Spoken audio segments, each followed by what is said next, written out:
What's happening, guys? Welcome back to the channel. And the Euros are upon us, starting in just 2 days' time. Friday, the 11th of June, it all kicks off. As England fans, we always get really excited. It's coming home and all that. And inevitably, we get let down by being eliminated by the first decent team. But we're always back in the process. And let's see what can happen this time. Today, obviously, I'm joined by co-host George for a preview towards the Euros, the teams that we feel that we need to look out for. England's chances and who we think will win and be top goal scorer. So, George, let's get right into it. We've got to start with England and Gareth Southgate. How do you fancy England's chances, like realistically, in this tournament? We've got a great crop of players that have come through in terms of a generation of talent. I don't think we've had a attacking talent and a pool of players at our disposal like this since really the Sven-Göran Eriksson days and the original golden generation with the likes of Lampard, Gerrard, Beckham, Scholes, etc. So how do you place England's chances in this tournament? I think as good as any tournament that we go into, and like you said, mate, if we all get behind it and we have the hope, but it's not an easy group to start with. Kicking off against Croatia is not going to be easy. Scotland, that's going to be that battle between next door neighbours, and we all know that we've got a very difficult entry into the last 16 or last 16 with the other groups potentially facing France, Portugal, or Germany. So, listen, the talent's there, and I think we can build on it. Southgate alluded to that anything less than a semi-final would be a failure. So he's got to then, die by the sword in that sense, where he's got to deliver at least semi-finals. But I'm optimistic. I think I just don't want him to, particularly with the choice of defenders that he's gone with and how many, I don't want it to be a case of let's try and stop teams from winning rather than going out and using because up front, mate, we're so dangerous, and I think we've got to capitalise on that. And the amount of talent and options we've got, Phil Foden, Harry Kane, Raheem Sterling, Rashford, Sancho, so many great attacking players. So, listen, I've got the buzz again for it, and I'm sure we'll all be getting right behind them. But can I see us winning it? No. Yeah, I think I'd have to agree with you there. I can't see us winning it. I don't think we've got the mentality, and I've got to be honest. I know you're a fan of Gareth Southgate. I just don't think we've got the right manager for it. As you briefly mentioned, I just think he's conservative. His approach is to first not lose rather than to look to win. And I think with the attacking players we've got at our disposal, we've got to make the most use of them. In my opinion, it would be criminal to play 5 at the back and 2 holding midfielders with all that attacking talent we've got on the pitch. We need to get as many of them on the pitch as possible to give us the best chance of winning. So yeah, ultimately, I think we will come up short, but we've definitely got the squad and the capability to do it. It's just obviously delivering on that. And as we know, being England fans, we never seem to deliver when it matters. So on that very positive note, I'm going to say I'd have to agree with Gareth in terms that if we don't make the semi-finals as a minimum, then we've regressed since the World Cup, which would be facts. And his job could possibly be on the line heading into Qatar next year.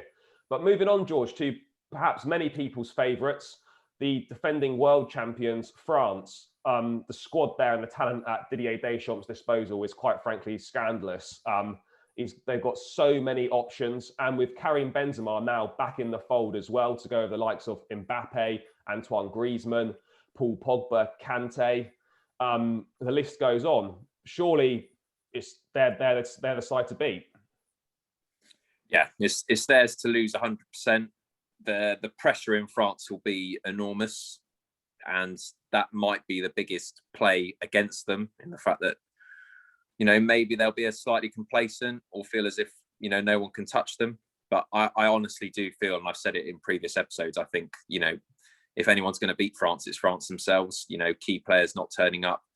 The difficulty Deschamps has, and he's managed to do it, obviously winning other events, but the amount of talent they've got, he's still got to get the right mix. It's not as easy as a lot of people think. Having all that talent on the pitch and in your squad, he's still got to pick 11 players that all gel together. Does he leave out Pogba? Does he play Benzema all the time? Does try and switch Mbappe down the middle. I mean, there are headaches that he will be under huge scrutiny if they get anything less than a final. Really, I feel. But you can't look past France. I mean, just unbelievable from the top end of the pitch all the way to the goalkeeper. Yeah, I'd have to agree. I think it's a good point that you mentioned on in terms of pressure on them. I think, look, they won the World Cup last time, obviously fantastic side, but arguably they should have won the European Championships in 2016 as well when they were in France. They were the best side there as well. And under the home pressure, they folded in the final against I'll have to say an average Portugal side at best, and they couldn't get the job done. So we're talking in terms of this French side. This could be a French side that could have won European Championships, World Cup, European Championships, which would go down as one of the best national sides in footballing history, you'd have to say. So the capabilities are there. As you said, I just think it's whether they can live up to that expectation and can they handle the pressure again. I think that's going to be the big one. But sticking with the so-called group of death, we're going with the defending champions now, George. I think many people's dark horses here. I mean, the crop of talent that Portugal have got available now is obviously far greater than what they had when they previously won the championships in 2016. You've got the likes of Cristiano Ronaldo still performing at a high level, Diego Jota, Pedro Neto up and coming at Wolves. In the midfield, you've got the likes of Bruno Fernandes and Bernardo Silva. And even at the back now, with the likes of João Cancelo, Nelson Semedo, and Ruben Diaz, who's come and taken the Premier League by storm. These have got a really good chance, haven't they? Yeah, Portugal have always seemed to have quite good sides and have always done well in tournament football. You know, you go way back to 2004 and 2006 when they had the likes of, Deco, Maniche, Figo, Postiga up front. You know, they had some serious, and, knocked out England a couple of times in penalty shootouts and the like. So they're a team that are just classic for tournaments. They seem to always do well, very similar to the Germans that we'll come on to. I mean, they just always seem to turn up for tournaments. So I think, again, they'll be right up there. But like you say, mate, it's a group of death. So one of those big sides is going to go out. So, and, you're not going to think that it's going to be France. So it's either going to be Portugal or Germany, realistically, which is a toss of a coin, in my opinion, because, again, both of them have so much talent. It's just, again, are they going to be too reliant on Cristiano Ronaldo? Can they get over the line without him? But seriously strong squad. Yeah, I think it's obviously unfortunate that we've got the three sides, Portugal, France and Germany, all in the same group. You would imagine that all three would go through based on the fact that one of those should be one of the best placed third place teams to make it out. You would expect that to be the case, but you just never know. But yeah, again, I mean, they've got Fernando Santos, the manager, who's been there and done it before, very experienced. So you'd have to consider them right up there. And there's no reason why potentially they couldn't do it again. But that brings us on to the third big team in that group, and that's Germany.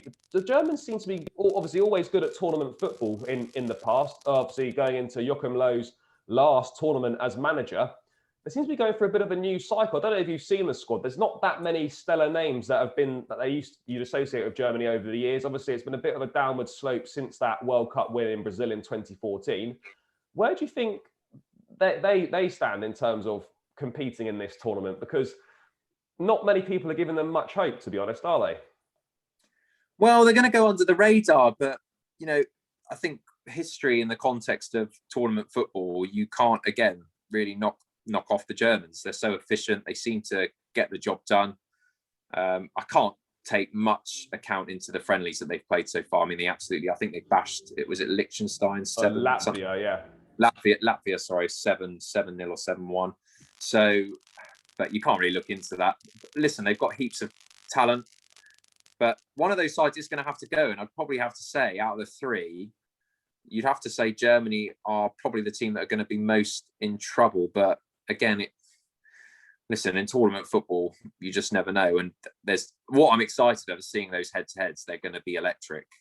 So again, it's like I've said, it's a toss of a coin of the one that's going to drop out. But I would probably, if I had to say a name, I'd probably say shock Germany exit. I think didn't they get knocked out of a group stage I want to say, I don't know when it was, but it could have been the last World Cup. I think it was. I think they got knocked out. I think it was, yeah. Yeah. But I mean, look, let's not completely write them off. They've got some great talents, the likes of Kai Havertz. I know Timo Werner's been a bit hit and miss in the Premier League this season, but undoubted ability. The likes of Serge Gnabry as well, and old war horses like Thomas Müller. there are some talented players in there. It's just whether the makeup of the squad is quite good enough and whether they can put it all together. But this brings me on to another side, George, who again were many people's favourites to go deep into the last World Cup. Another side with a golden generation of talent, and that's Belgium. Obviously, a lot of people saying that this could be the last opportunity for this squad of players to try and win something, and I'd probably tend to agree with that. They've got a fantastic group of players and likes of Thibaut Courtois in goal, Yuri Tielemans in midfield, the likes of Romelu Lukaku, Eden Hazard further up the pitch, and obviously Kevin De Bruyne. Is this now or never for this generation of Belgian players to finally, deliver a tournament? Because obviously they are very close to making the final in Russia, only losing 1-0 to France in the semis. Is it now or never, George, for this group?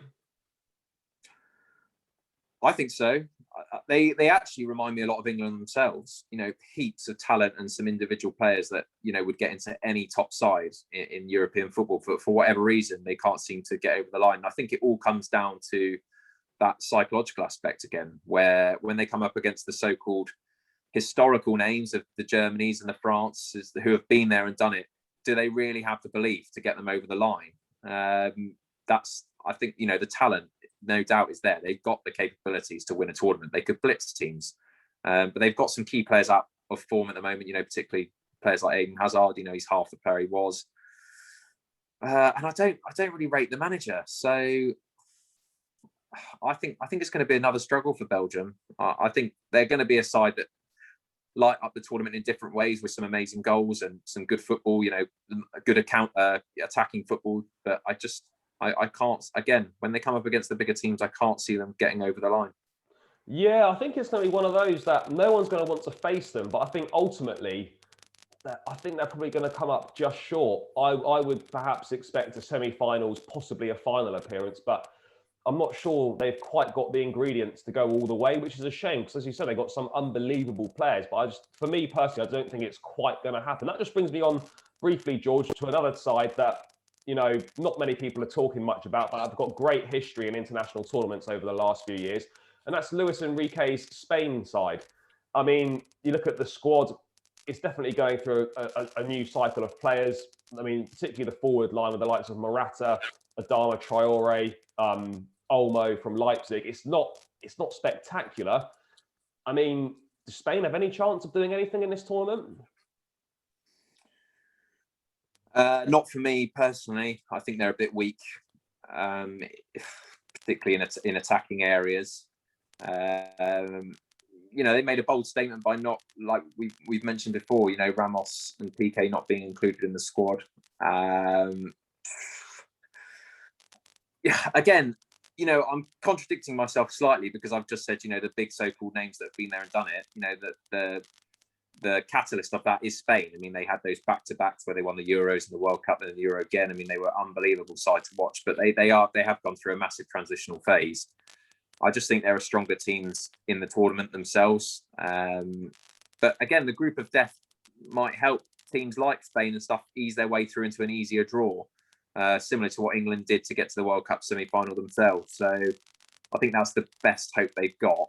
But again, there's always one shock that in tournament football that go quite far. So I would say it's easy to pick the big names to all reach the semi-finals and the final. But I think there'll be one surprise that we probably even haven't mentioned on this episode that actually get there. So Spain, not for me. Yeah, I'd have to agree. I mean, I haven't even mentioned the likes of the Dutch and the Italians who've got great pedigree, slightly going under the radar. I wouldn't be surprised perhaps if one of those could put a run together. They could go deep into the tournament, possibly semi-finalists or finalists. But just before we wrap up, George, tournament winner and top goal scorer for me off the top of your head. Tournament winner. I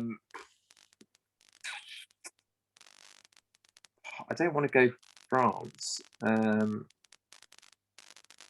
going to have to go. Sorry, I'm going to have to go France. Yeah. I can't really look past it, and therefore I think top goal scorer's got to be close to them. I would probably go for someone like Cristiano Ronaldo, just because of the amount of involvement he has in the Portugal side with the penalties and the set plays as well. So I'll go Cristiano Ronaldo and I'll go France for tournament winner. But with a bit more time, I might have given you a different answer. No, that's right, mate. I'd have to agree. I think you can't look past France. We've bigged them up. That would be the obvious choice. And I think they'll probably do it. For me, I'm going to go top goal scorer Karim Benzema to complete his redemption back into the national side.